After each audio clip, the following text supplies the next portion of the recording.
Peace and blessings. What's up? What it do, y'all? What it do? You know who it is. It's your girl, your big sis, L Vintage. And we here for another live and jive. Let's get to the beat episode of Stage Left. You know, we've been around the world and the past few weeks, and but thank God I'm back on my feet, and we here with my big sis, none other than Takessa Lee. What it do? What it do? What it do? Y'all in for a treat. I'm gonna just let y'all know because we gonna talk about it tonight. We gonna talk. Don't get them too hyped. Don't get them too hyped. I don't want to disappoint the people. Let's play it low, and then they just be excited at the end. See what I'm saying? Get your notebook, your pad, your pens, because you're gonna need these notes, right? Because when we done, you're going to say, I need to go back and reference that. But good evening, all my good people. Y'all the best audience out there. Thank y'all for keeping us thriving and flourishing and sharing and tuning in. Listen, we worldwide, okay? We on the flyest radio station around these parts. Worldwide. That's called Top Class Radio. You know what it is. Go follow, click, like, and share on Instagram and Facebook. Top Class Radio. And do me a favor, go stop over to that at 609 Stage Left page on Instagram. We got one on Facebook too. It's still getting prepared and ready, but it'll be up in about 24 hours, so you can follow, click, like, and share on that one too. Stage Left. We all over the world, baby. We trying to do it big, and that's what we doing. We bring you news, we bring you information, we bring you interviews and journeys that will touch your lives and touch your hearts. That way you realize you're not the only person going through it, and that there's always someone here that will reach out and touch, right? So anyway, without further ado, I'm here with my sis, Takessa Lee. I'm going to read her bio, right? Do we really got to do that? Yes, we really must do that. Okay, we can do that. Let's keep it brief. I'm just gonna skim through it because, you know, look, she's trying to get new. That new. Okay. So Takessa L. Lee is a licensed clinical social worker. She received her bachelor's and master's degree in social work from Norfolk State University. Shout out to the 757 in Norfolk, Virginia. Takessa is involved in many community activities, including creating an online roundtable discussion during COVID entitled Life After Incarceration: The Resilience of Black Men. Woo, we got to talk about that. Real. We got to talk about that. That was real. It was probably one of the most deep things, one of the deepest things I've ever done in my career. Really. Oh, listen, we're going to touch on that. Y'all stay tuned. Okay. This platform garnered over 3,400 views. She's also an active member in 2 sororities. She is the recipient of the NAACP Mainland Pleasantville Freedom Fund Award. Shout out to the NAACP. Dawn Rice Bivens, Utica Bird. What's up, y'all? Award for her work as an entrepreneur. She's also opened up her own private practice for mental health and wellness located in Galloway, New Jersey. She's currently a doctoral student organization leadership program. Organizational leadership. Yep. Wow. I'm just starting my 4th class. Ooh. My first year. Wow. Up. It's got a little ways to go, but she's getting there. And she lives in Egg Harbor City, New Jersey with her 2 teenage daughters. Shout out to the little queens. Mommy gonna do her thing tonight. Oh man. So without further ado, everybody, Takessa Lee, everybody. Hey, y'all. How's everybody doing? It's good to see you all out there tonight. If you can see me, I'm imagining watching you all watching me. But, you know, we gonna make it do what it do tonight. I appreciate you. It's Imagination Station. Thinking, yeah, we gotta do it. How SpongeBob do it? Imagination. I can't do it. Yeah, you know, we're always like super goofy. I'm gonna try to keep it somewhat serious today. Without, you know. We love it. This is my special agent, y'all. Man, listen, I don't know. We done been through some things and seen some things and worked on some things together. And I appreciate you considering me to even come and be in a space make sure this power gets out here. And they better come and get it because mental health is at an all-time decline. Yes. COVID has really opened the doors for many things, and people tend to try to cope by like working and staying busy and staying preoccupied. And what COVID did, it shut the world down. That's so true. once it shut the world down, people couldn't be busy.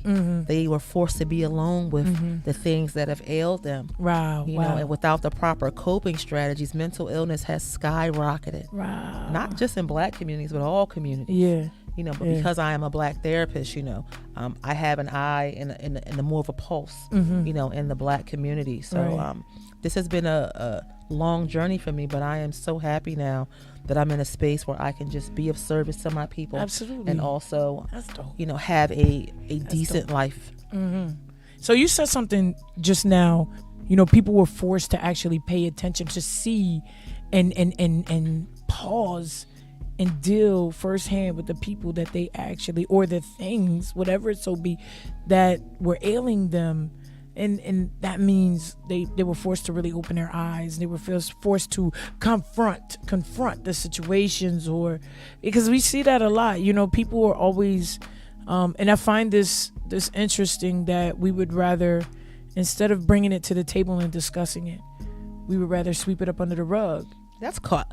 And I guess, and when I talk about things in the therapeutic sense, most things that I'll say tonight are in the lens of being an African American woman, you know, so like there are some things that go across all cultures, but from where I sit today, just to be clear to people who are listening, I'm talking about it from a cultural perspective, and that sweeping under the rug, behaving like things aren't happening, being dismissive, not acknowledging things, that is a cultural thing that we've done for many generations. Wow. But I tell you something, people give these little Gen Xers a lot of slack, you know, because of how they carry on and behave.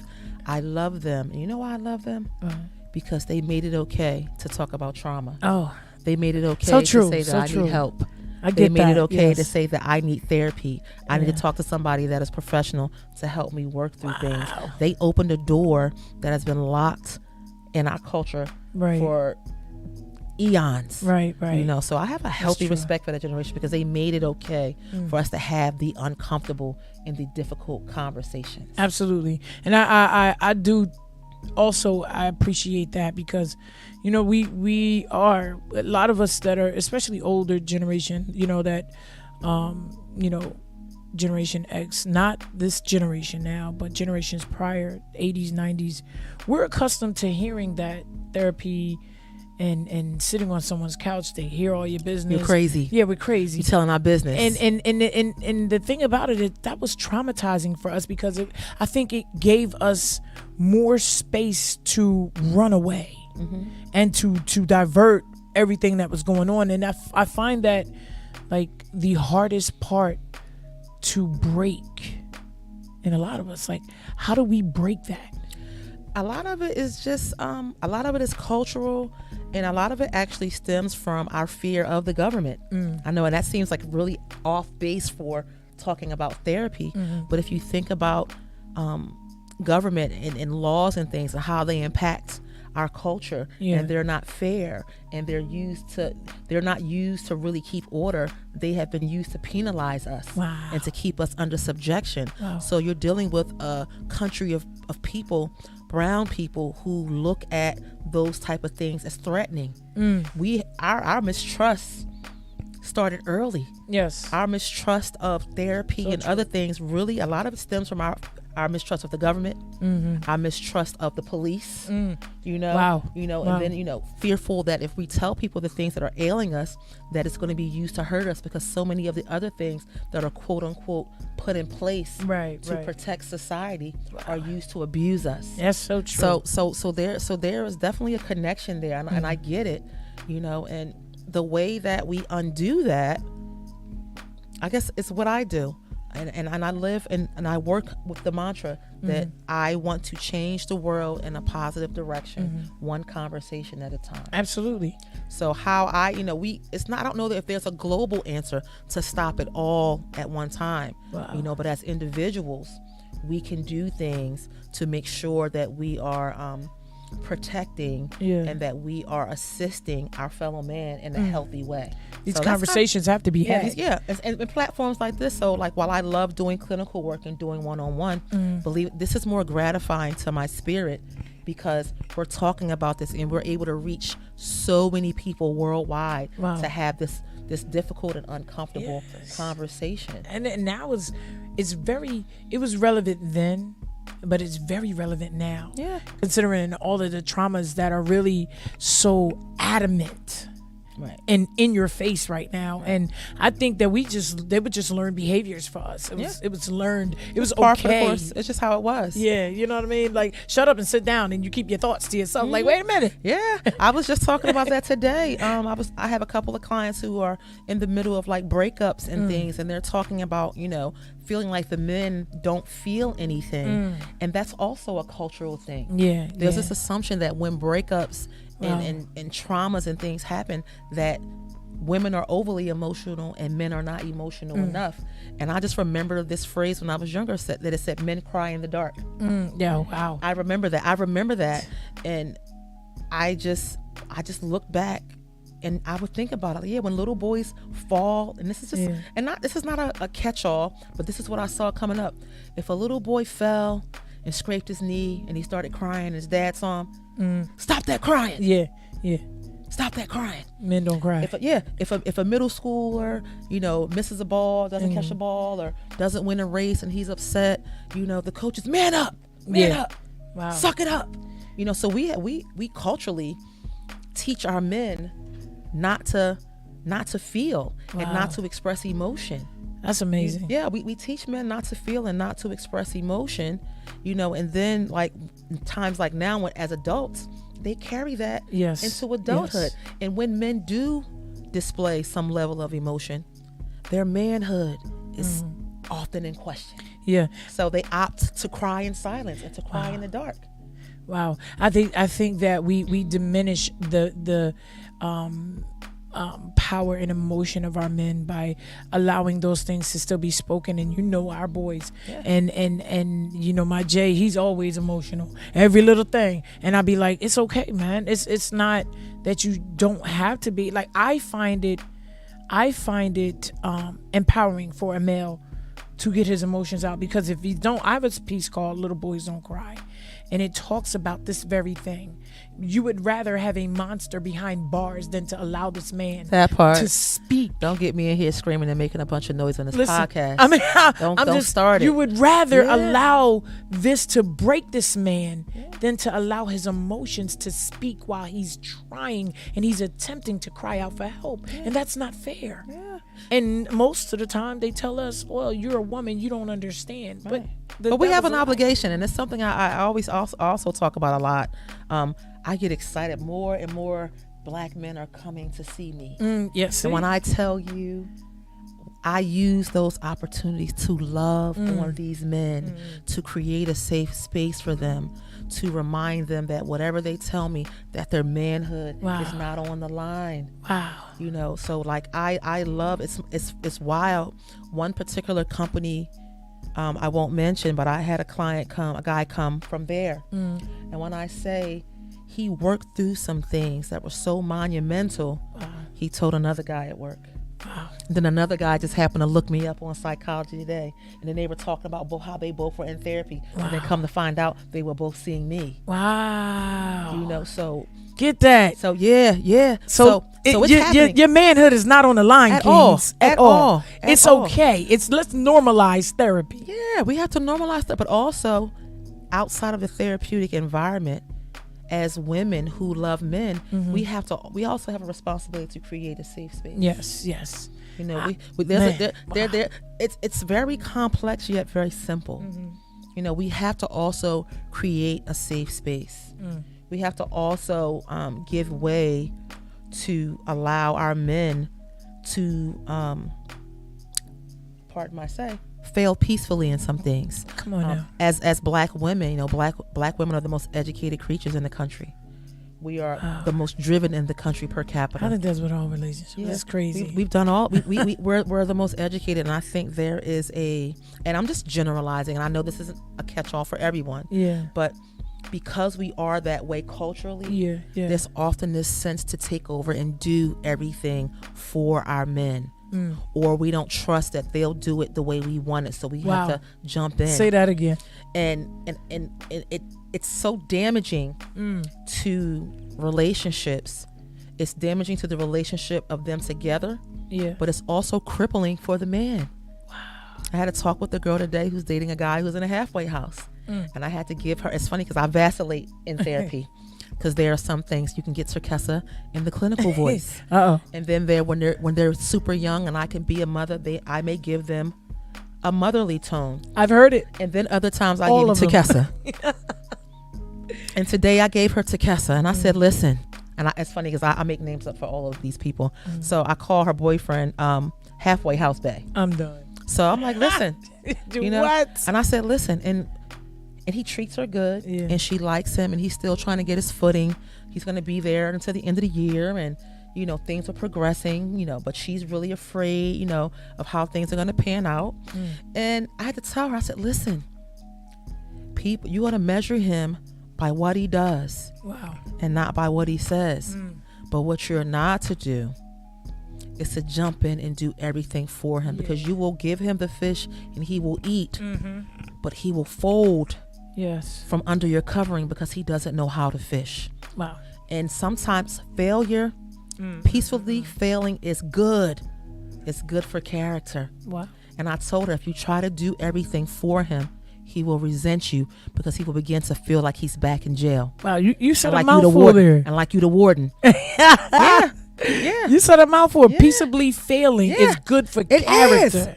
Listen, sometimes, especially like with kids and stuff, and they want to do things their way, if it's not detrimental to their lives, just go ahead and let them do it. Listen, let them fail. I want you to learn. Because sometimes kids have to be experiential learners. Yes. As the grandma said, you don't believe poop stink till you smell it. Right. You don't believe the stove hot till you touch it. Hey, that's an old school way. Yeah, you have, but it builds character, and it teaches us how to do things better. If you always run an interference on the play, he don't never know what his ability is. Wow, that's true. So I'm very passionate about how I deal with and how I engage black men specifically, just because I am, the product of a black man. Hey. So there is a space for me. There are certain things that I really work hard not to do. When it comes to black men, because I know that the world is harsh on them.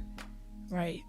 So it's a balancing act. Wow. It's a balancing act. That's important to keep things going. But when I say these men come to therapy and they open up the minute that they feel safe, I love that. And they open up and they talk about not feeling loved. I can get real. Yeah. I come through with the regular, because the therapy stuff you guys see on TV, I don't bring that. I'm not saying it doesn't exist. I'm saying I don't bring that.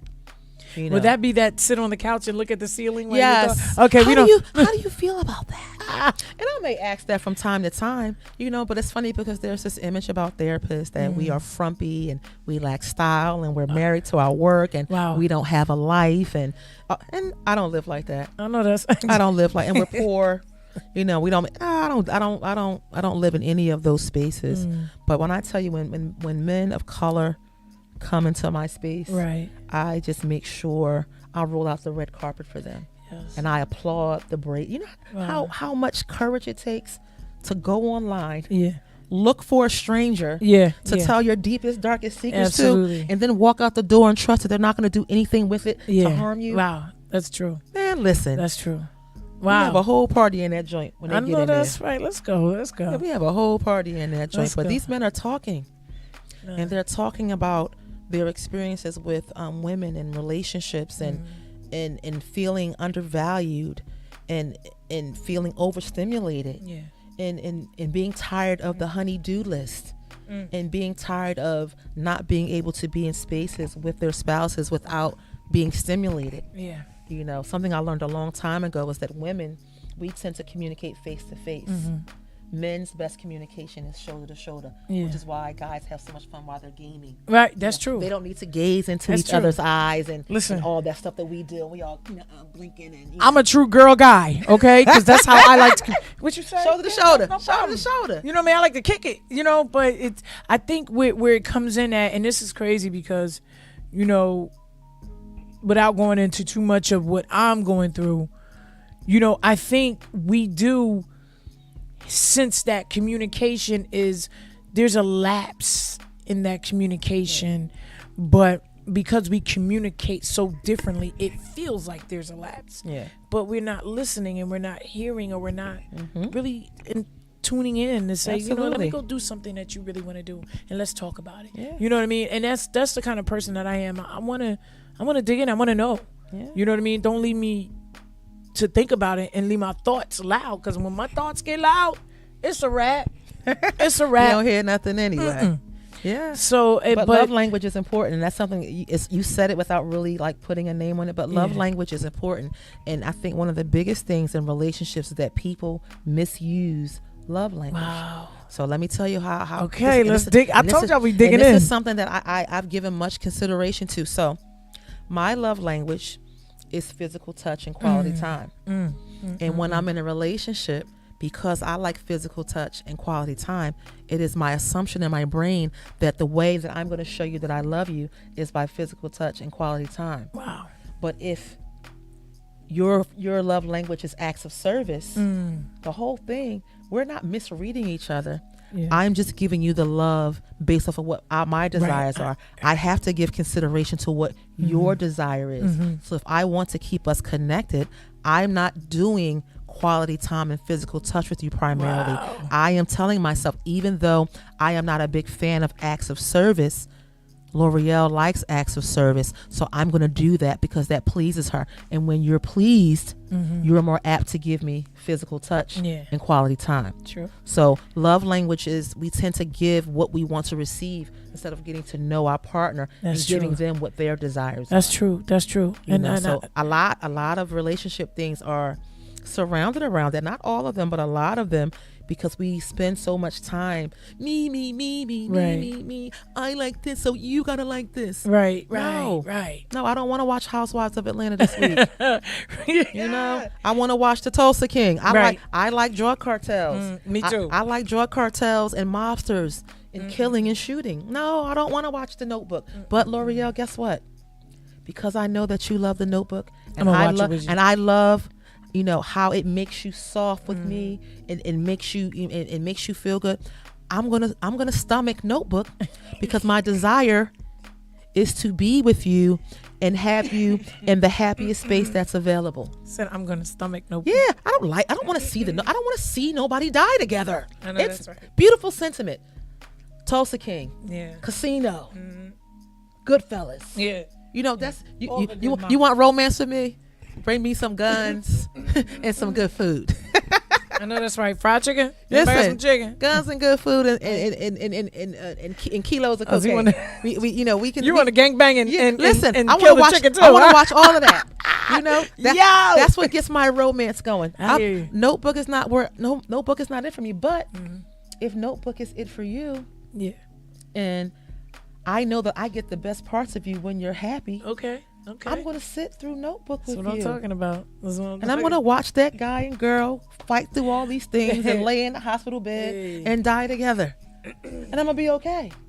It's something for all of them. Yeah, you know. You benefit by sewing into your partner and what their desires are. That's a beautiful situation. We get so selfish, and I don't think it's intentional, but we just think that because I like it, you should like it. Right. And I find that that's because that's what you've been accustomed to doing. And no one has spoken on it. You know what I mean? That's crazy. Yeah. But wow, you said a mouthful. Y'all better. I know y'all gonna go back and reel this in. Listen, you gonna rewind y'all tonight. Y'all better catch it. Unwind and rewind. Listen. So y'all already know we here with my big sis, Takessa Lee, LSW. We doing it? No, it's a C in there. The C is LCSW. The C is where the money's at. That's where the that's where the money's at. LCSW. That's what I'm talking about. And hopefully we spitting that good stuff tonight. So I hope you all are soaking it in and you're enjoying it. How long have you been social work? Oh God, therapy. Well, I've been a social worker since 1999. Wow.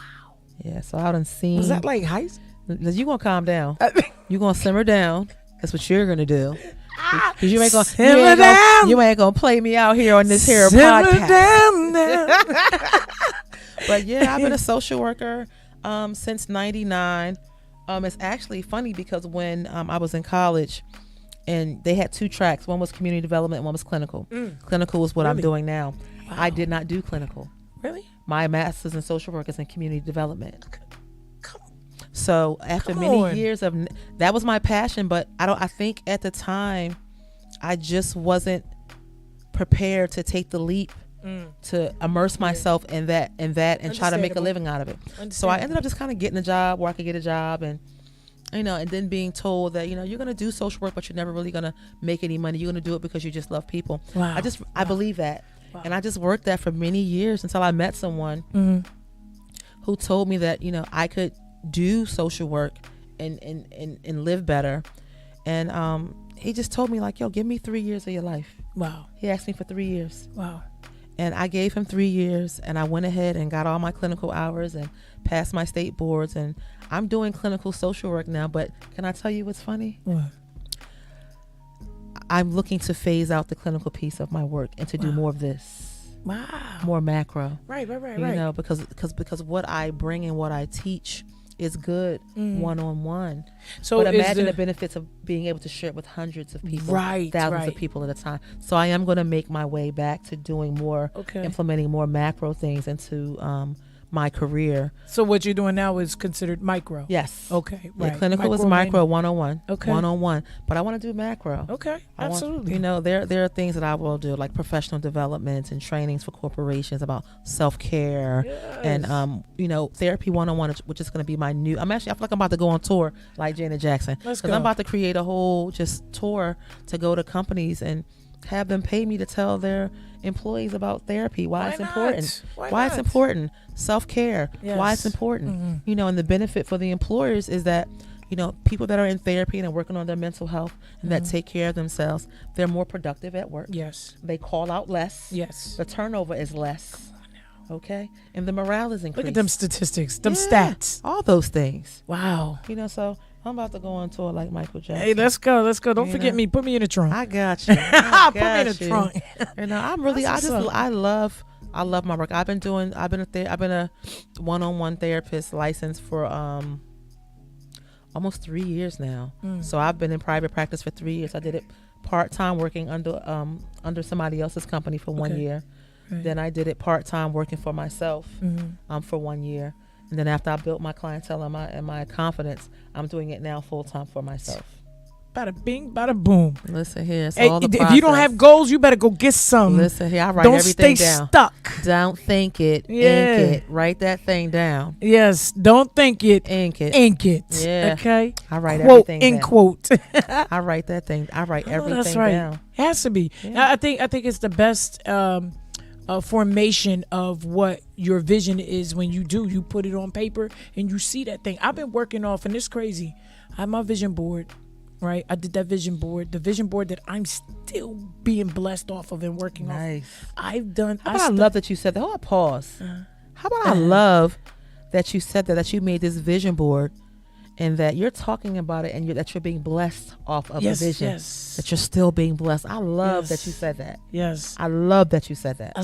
I did this vision board when the pandemic hit. Okay. 2020.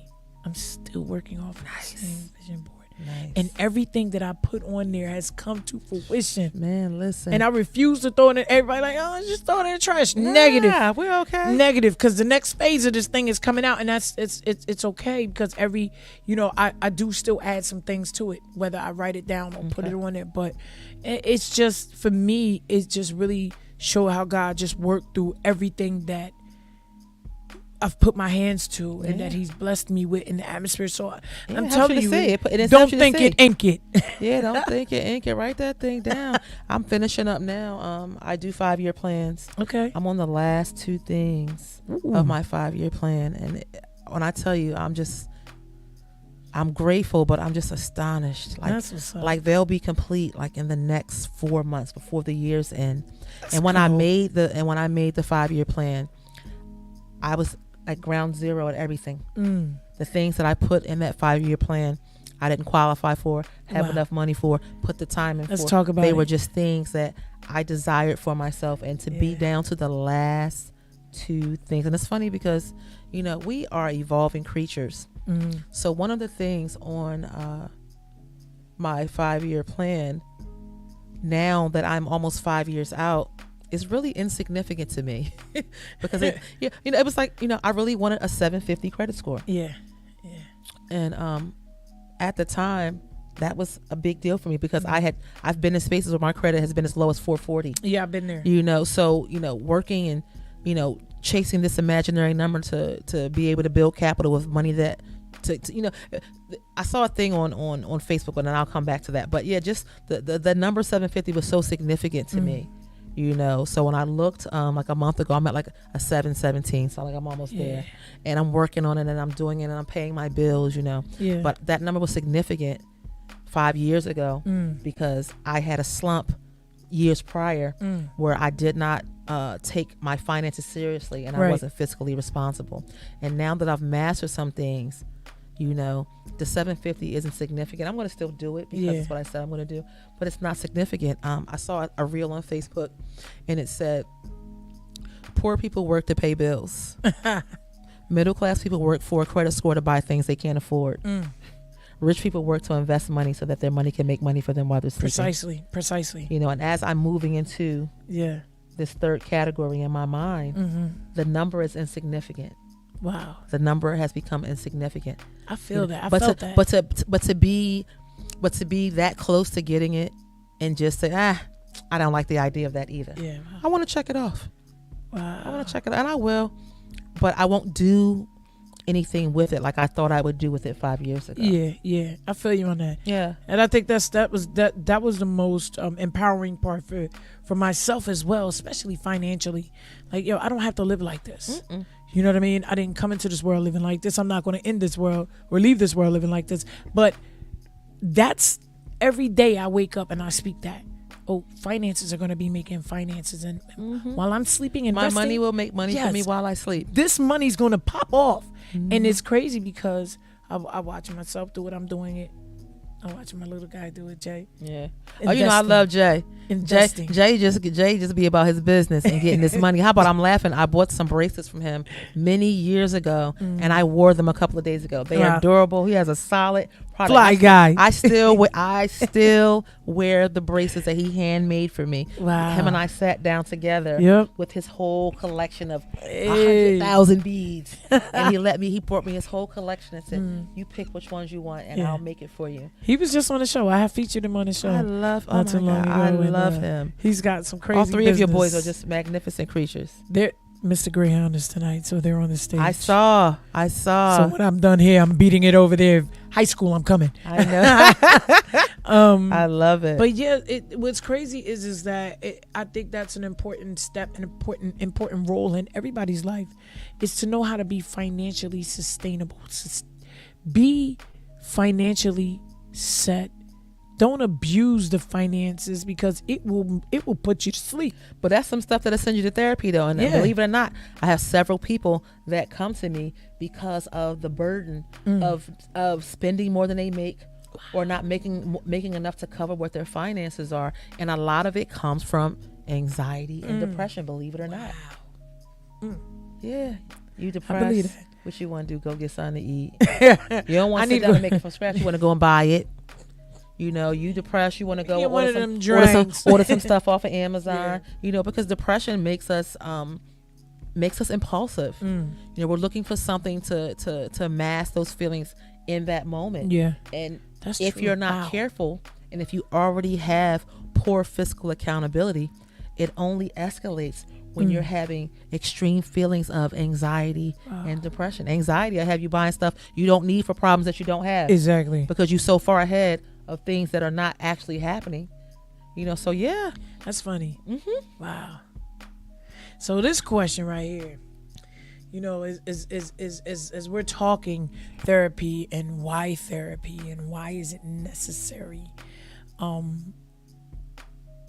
Why is it so hard for the culture to believe in therapy until they get past their wits end and then they seeking for help? We are a generation, a culture of mistrust.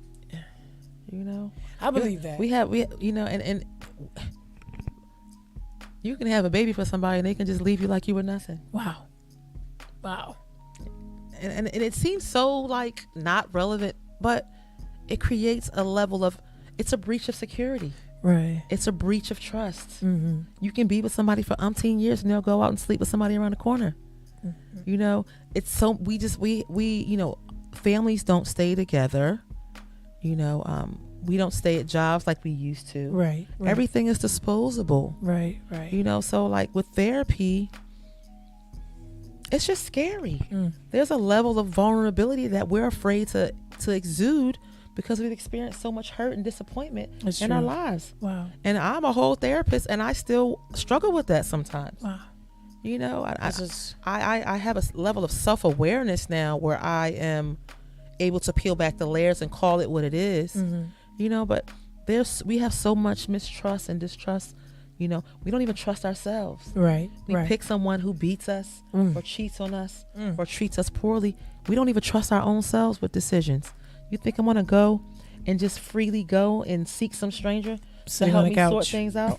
Come on. That's true. It takes a lot. And a lot of times we got to wait until the pressure is so deep and so great to go and get relief. Wow. You know, but I really feel like as a culture, more and more people are going to therapy. There are websites that are just for us. Yeah. Therapyforblackgirls.com. Yeah. You normalizing it. Yeah, it's being normalized. There are Taraji Henson has a foundation where she gives out vouchers for people to go to get therapy that couldn't otherwise afford it.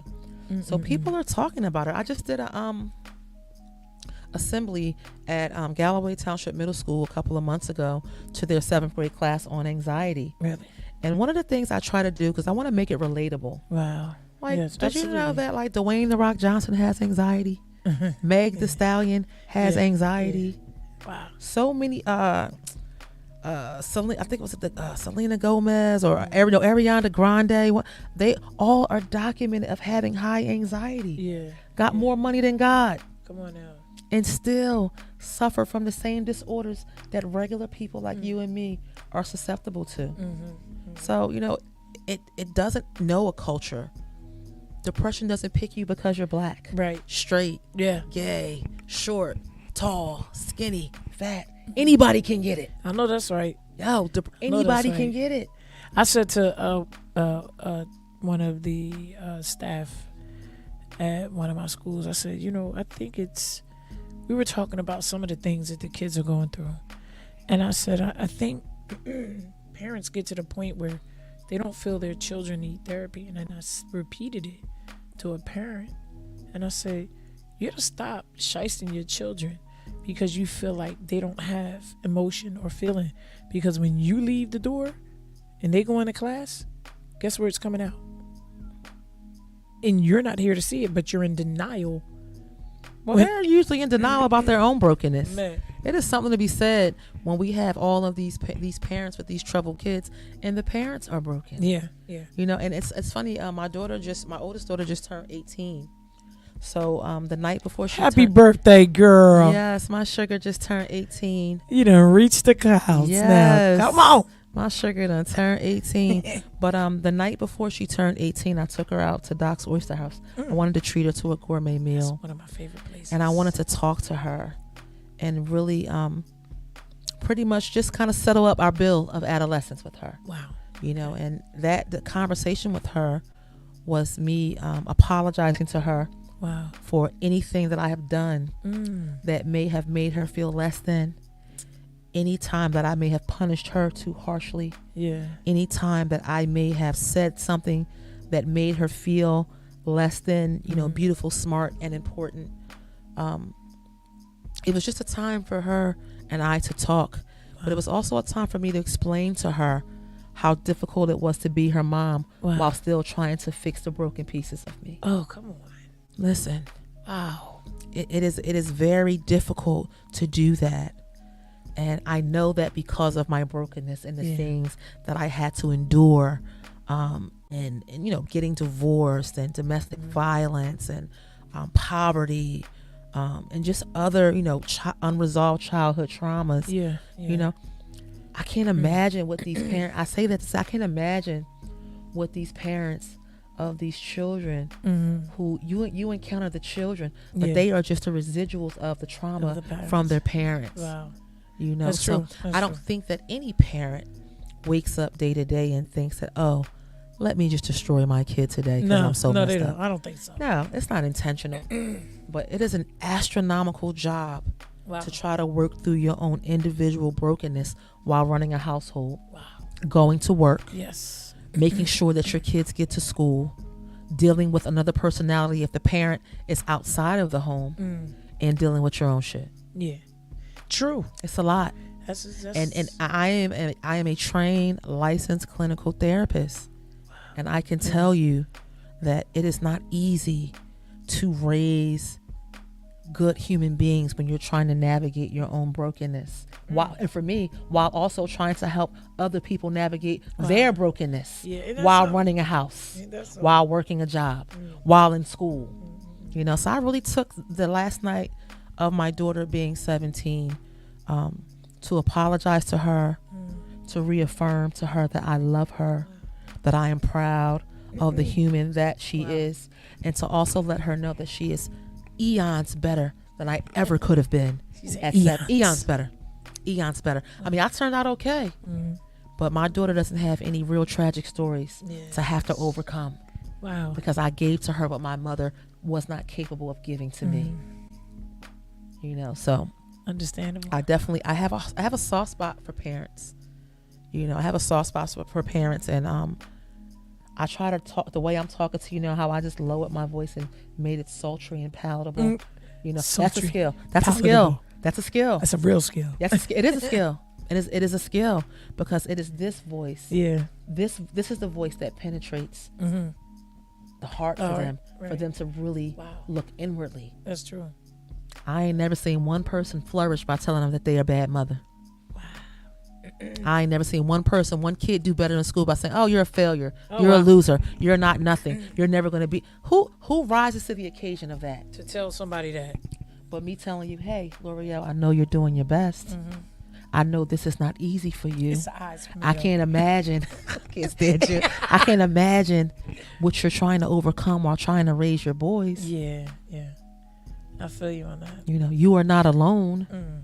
What can I do to help you? Wow. I am sorry that you're experiencing that. It changed the whole room. Yeah. Wow. Because that mother done heard she's a failure already. Oh, yeah. What? She done heard it already. She tells herself that every day, which is why she can't get off the hamster wheel. If I come in and I do that, I'm confirming what she already thinks. Wow. It's true. Yeah. And she's not going to be better for that. And she's not going to be better for it. Wow. So. Okay. Well, you know what it is, y'all. Ooh, We've been in here chopping it up. Baby, listen, this thing real. Did you have coffee? Or did you go get some bubbly or something? Let me get my nice little red cup. You know, because what I want you to know is that if you didn't write, you better go back and rewind. Okay? Fast forward, rewind. Click like, follow, share with the world, because tonight some nuggets came across this mic that I think we all needed. This was gravy. Yeah, this was gravy. Easy and organic. Just how I like it. It's a vibe up in this thing. And I want you all to know that, yo, you can survive. You can make it through this. It's not against the will to go and get therapy. Okay? You got to show up for yourself. Yeah. Nobody's coming. Nobody's going to save That's you. a part of self-care. Yeah, nobody's coming. And I live off of that. Yeah. Nobody's coming. Save yourself. And you can't be anything to anybody if you're always last on your to-do list. Pow. Yeah. Come on now. Make yourself first. Tell yourself you love you.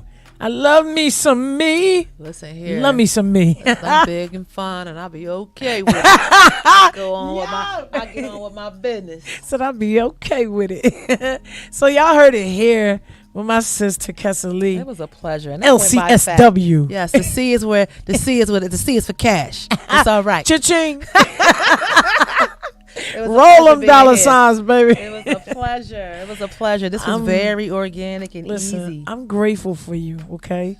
I'm grateful for you stepping into the atmosphere and allowing the world to know that it is okay to go out and seek therapy, to normalize it. You know what I mean? Every show I set an intention, and tonight's intention is I want you to be intentional about your self-care. Let's add that therapy into your self-care, and to let the world know it's okay for me to be me. You know what I mean? That was one of the things and I'm about to turn 42. Don't tell nobody, y'all. But I'm about to turn 42, and I purposed and planned. Ooh. I'm 29 forever though, baby. I just turned 31 again last week. Happy birthday to you. Happy birthday. Listen, I'm going to tell you about this sis self-care. She said, I'm out here on this water alone. Listen, I done went to Bermuda all by myself. All 5-6 days. And had a good time. That's what I'm talking about. And it was healing. Yeah. And we had a normal. Yeah, it was healing. Why? Why not? Yeah, it was healing. And when I say I'm still on, I want to do a podcast just on that. Yes. That voyage, and the benefits of solo traveling and healing, and I really needed that. And I feel, and I'm so much more softer. Okay. And vulnerable now. Let's go. Which is something we typically fear as Black women, because we're inundated with this whole Black girl magic and superwoman mess. I don't subscribe to any of that. Sorry. But I came back from that cruise much softer. much more enmeshed in my natural femininity. My compassion was expanded. My ability to give myself permission to be loved by a man is expanded. And it was just being by myself and looking at people in loving situations and loving relationships, and allowing myself to soak it in and not be envious of it, but to applaud it and just wait until it's my turn. Absolutely. That's a beautiful thing. Understanding, I need this. This is for me. It's not for you. It's not for nobody else. Yeah. This part is for me. Yeah, so what a beautiful birthday gift. Yeah, I'm no good to these clients if I'm burnt out, cranky. I know that's right. Mad. Yeah. And I'm going on vacation again next week. We're going to take some time, do something with my kids next week. 2 for the price of 1. Yeah, I'm just going to go hang out with my babies next week for a few days. I know that's right. And do some things so that they can get a break. They're doing really good. They're meeting expectations in the household. Let's reward them with a little fun time. Come on. I'm all for it. Listen, we took your big boy down to Charlotte this week. Ooh, child. Listen, girl, wait for it. April 17th. That's his announcement day. Oh, nice. But he's had so many opportunities in different.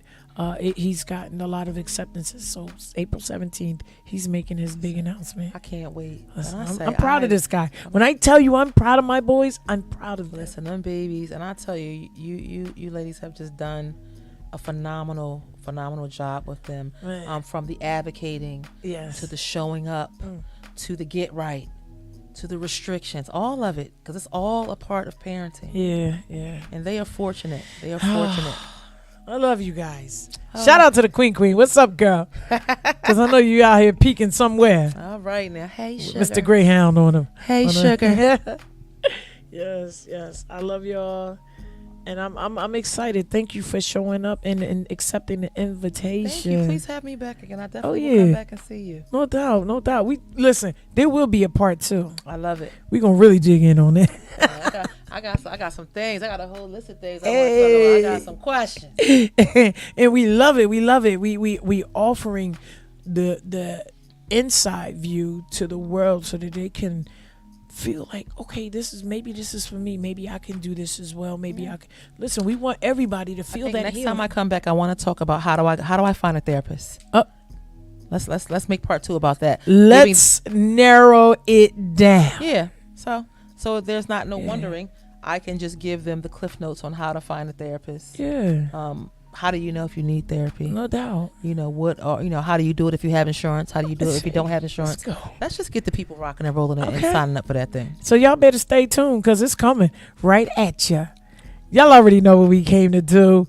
We came, we conquered, we saw, we did it all. And I hope y'all got something more out of this tonight, and you can take it back and you can analyze it and you can apply it to your natural being, because you deserve that self-care and that therapy. Normalize it. Normalize it for your children. Normalize it for yourself. Go get your peace. Go out there and get your peace. Yeah. And listen, keep tuning in. Go follow, like, share. You already know what all the indigenous digits are and the pages are. Go do it at 609 Stage Left, IG and Facebook. And hold on, if you want to follow me on Instagram, I am the cussing therapist. Look, I did good tonight. It's really like that too. Yeah, I am the cussing therapist. I was just told tonight to behave. Oh, look, she didn't hear that from me, y'all. I said you can say whatever you want to. That's not what you said. That is all types of capping here. That is not what you said, honey. Capping. You are capping with a big cap. That is not what you said. Listen, she knows I love her. She knows that I know what she's about. I start my podcast going to be different than when I start my own podcast. It's going to be different. The cussing therapist is coming to a city near you. That's right. The cussing therapist on Instagram. You can find me there. Hey, I'm and tell them how to follow you or how to get in contact with you if they need a therapist. Oh, if you want to find me, you can go to Psychology Today, psychologytoday.com, and you can type in my name, Turkessa, Turkessa, last name Lee, Lee, and I'll pop right up. And my bio is there. I only service people in New Jersey, though. I'm only licensed in New Jersey. Corporate events where I'm doing teaching, I can do anywhere in the country if you pay for me to come there and pay my fee. But one-on-one therapy, I'm only servicing New Jersey right now. Don't forget that. Pay the fee. It's worth every penny. Ship her to you. Yeah, it's worth every penny. People been doing it and they loving it. She might cuss, but you're going to get every bit of it. Professional developments. No, okay. I have layers and I'm able to, I know when those things are okay. When we're at professional developments for corporate things, I will not probably. You know what? That's why I'm leaving it at. I ain't messing. I'm leaving it at that. Thank y'all for tuning in. Y'all been a blessing to us tonight. If you have any information that you need to express, don't hesitate to reach out to us. You need to get it out there. We are accepting ads. If you need advertisements, hit us up. Let us know how you wanna share your business. Hoity-toity advertisements. Okay. How you want to share your business with the world. We are doing it. So hit up L Vintage. Hit up Top Class Radio. Get your business out there and let's spread the word. Okay? I love y'all. Top Class Radio, Stage Left. We here. Turkessa Lee. Have a good night, y'all. Go. Cussing Therapist. I love y'all. Peace. Have a good night.